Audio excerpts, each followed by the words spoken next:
भेटल जे चिट्ठी पढ़लो ध्यान सँ आबै छी गाम जने फूललो गुमान सँ कसमस सन आंधी मसैक गेले ना पिया डार पर गैला मसैक गेले ना पिया डार पर गैला मसैक गेले ना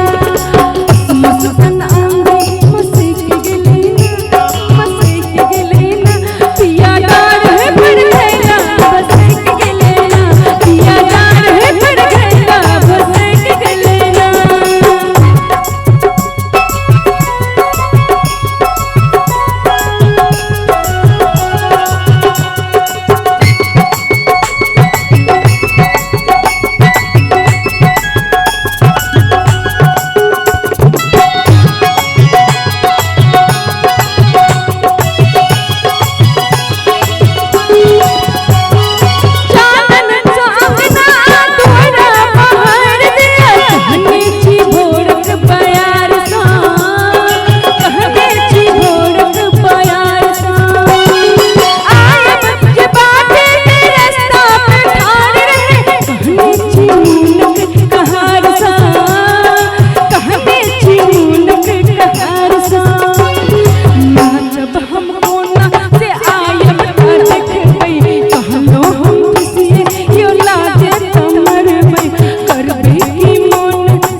सिहर गेले ना